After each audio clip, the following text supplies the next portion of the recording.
أعوذ بالله من الشيطان الرجيم بسم الله الرحمن الرحيم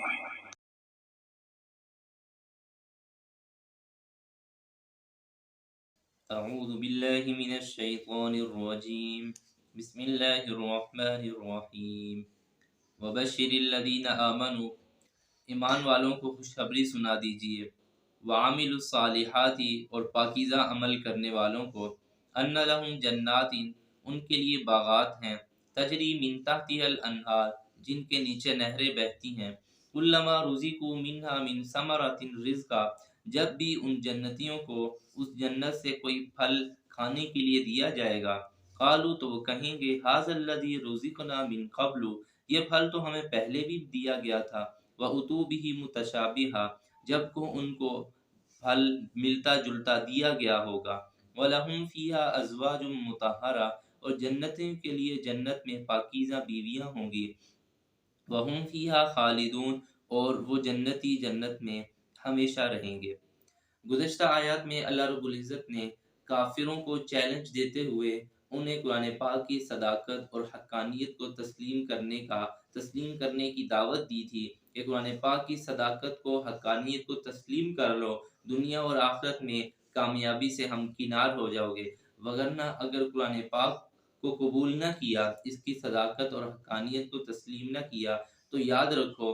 جہنم کے انگارے تمہارے لیے تیار کھڑے ہیں، جہنم کی بڑھتی ہوئی آگ تمہارے لیے تیار کھڑی ہے۔ اللہ رب العزت ان آیات میں ایمان والوں کا تذکرہ فرما رہے ہیں، کیونکہ قرآن پاک میں اللہ رب العزت نے یہ اسلوب اختیار فرمایا ہے جہاں اللہ رب العزت ایک گروہ کا تذکرہ فرماتے ہیں، جہاں کافروں کا تذکرہ فرما کر ان کو ڈرایا جاتا ہے، وہیں ایمان والوں کا تذکرہ فرما کر انہیں خوشخبریاں سنائی جاتی ہیں، کیونکہ جناب نبی کریم صلی اللہ علیہ وآلہ وسلم کی صفات میں سے ایک صفت نذیر بھی ہے اور بشیر بھی ہے، یعنی نذیرن للکافرین ہے کہ حضور کافروں کو ڈراتے ہیں کہ جہنم کی بھڑکتی ہوئی آگ سے بچ جاؤ، وبشیرن للمؤمنین اور جو دائرہ اسلام میں آ جاتا ہے، جو اسلام کے حلقے کو دامن سے مضبوطی سے تھام لیتا ہے، جو اسلام کے کڑے کو تھام لیتا ہے، اسے نبی خوشخبریاں سناتا ہے کہ اس دنیا سے جانے کے بعد، ان تکلیفوں آزمائشوں سے گزرنے کے بعد تمہارے لیے اللہ رب العزت نے ایک بڑا پروٹوکول والا، ایک بڑا عزت والا مہمان خانہ تیار کر رکھا ہے۔ تو اللہ رب العزت اسی اسلوب کے مطابق ایمان والوں کا تذکرہ فرماتے ہوئے ارشاد فرماتے ہیں کہ ایمان والوں کو خوشخبریاں سنا دو، جو اللہ کی توحید کا اقرار کرتے ہیں، جو قرآن کی صداقت پر اور اس کی حقانیت کو تسلیم کرتے ہیں، جو دیگر عقائد پر ایمان رکھتے ہوئے ساتھ ساتھ پاکیزہ عمل کرتے ہیں۔ دیکھیے، یاد رکھیے، اللہ رب العزت قرآن پاک میں جہاں بھی ایمان کا تذکرہ فرماتے ہیں، وہاں پاکیزہ عمل کا بھی اللہ رب العزت ہدایت اور ارشاد فرماتے ہیں، کیونکہ انسان کی زندگی پاکیزہ عمل ہی سے بنتی ہے۔ اگر انسان کی زندگی میں پاکیزہ عمل نہ ہو، زندگی میں اعمال نہ ہو، گناہوں کی زندگی ہو، نحوست کی زندگی ہو، سرکشی اور بغاوت کی زندگی ہو، تو اللہ رب العزت ان لوگوں کے بارے میں فرماتے ہیں اولئک کالانعام، یہ تو جانوروں کی طرح ہیں، بل ہم اضل، بلکہ یہ جانوروں سے بھی آگے اور بدتر ہو چکے ہیں، کیونکہ اللہ رب العزت نے ایمان والوں کو عقل دی ہے، صلاحیت دی ہے، اللہ نے انسان کو سوچنے سمجھنے کی قوت عطا فرمائی ہے، عقل سلیم دی ہے، طبع سلیم اللہ رب العزت نے عطا فرمائی ہے۔ اس کے باوجود جب انسان سرکشی اور بغاوت کا راستہ اختیار فرماتا ہے، کرتا ہے، تو اللہ رب العزت اسے جانوروں سے بھی بدتر کر دیتے ہیں، کیونکہ جانور تو مکلف ہی نہیں ہیں، انہیں تو شعور ہی نہیں ہے، لیکن انسان کو اللہ نے عقل سلیم دی ہے، اس بات کو شعور دیا ہے کہ یہ سیدھا راستہ ہے، یہ رحمان کا راستہ ہے، یہ شیطان کا راستہ ہے۔ تو اللہ رب العزت قرآن پاک میں ایمان کے بعد پاکیزہ اعمال کی بھی دعوت دیتے ہیں کہ پاکیزہ عمل کرتے ہوئے مجھ تک پہنچ جاؤ، مجھ تک آ جاؤ، میں تمہاری مہمانی کے لیے تیار ہوں۔ تو اللہ رب العزت فرماتے ہیں ایمان والوں کو، پاکیزہ عمل کرنے والوں کو، اے پیغمبر آپ خوشخبریاں سنا دیجئے، آپ ان کو بتا دیجئے کہ تمہیں باغات بڑے مرغوب ہیں، تمہیں عورتیں بڑی مرغوب ہیں، تمہیں دنیا کی یہ چیزیں بڑی مرغوب ہیں، اللہ رب العزت تمہاری ان چیزوں کے لیے آخرت میں سب کچھ تیار کر چکا ہے۔ ان لہم جنات تجری من تحتها الانہار، اللہ فرماتے ہیں باغات بھی ایسے ہیں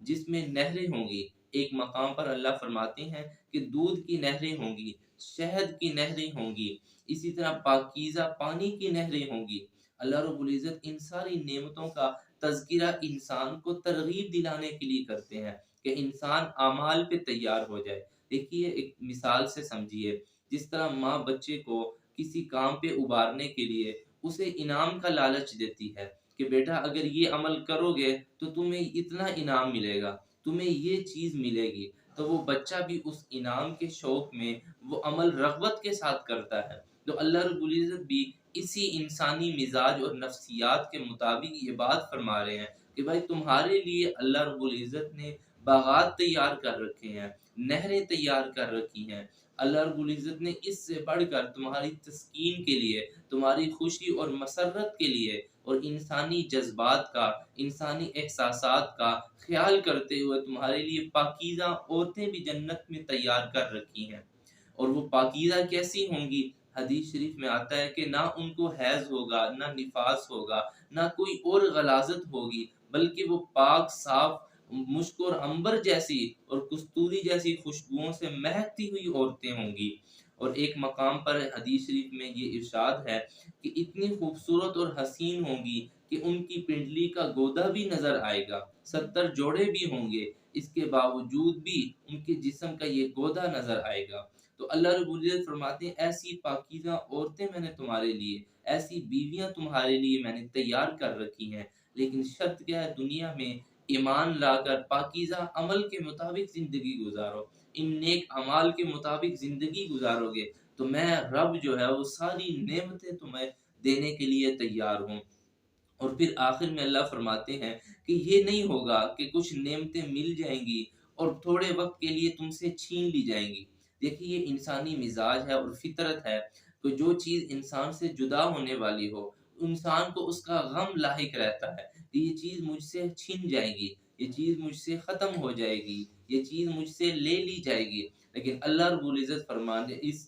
رب العزت نے اس خیال کو بھی رد فرما دیا کہ دیکھو جب نعمتیں تمہیں مل جائیں گی، جب جنت کی یہ مہکتی ہوئی عورتیں تمہیں ملیں گی، جب یہ باغات تمہیں ملیں گے، یہ محلات تمہیں ملیں گے، یہ پاکیزہ باغات اور یہ نہریں تمہیں میں دوں گا، تو یاد رکھو ہم فیہا خالدون، پھر موت کو بھی موت آ جائے گی۔ حدیث شریف میں آتا ہے کہ موت کو مینڈے کی شکل میں لا کر ذبح کر دیا جائے گا اور اعلان کر دیا جائے گا کہ آج کے بعد موت نہیں ہے، آج کے بعد موت کو بھی موت آ چکی ہے۔ تو اللہ فرماتے ہیں خوش ہو جاؤ، تمہیں جنت میں ہمیشہ ہمیشہ کی زندگی ہوگی، ہمیشہ ہمیشہ کی ناز و نعمت والی زندگی ہوگی۔ اور ایک مقام پر اللہ فرماتے ہیں وَلَكُمْ فِيهَا مَا تَشْتَهِي أَنفُسُكُمْ، کہ دنیا کے اندر انسان کی یہ چاہت ہوتی ہے، یہ خواہش ہوتی ہے کہ میں جو چاہوں، جب چاہوں، جیسا چاہوں ہو جائے۔ اللہ رب العزت فرماتے ہیں کہ دنیا میں ان آزمائشوں سے گزر آؤ،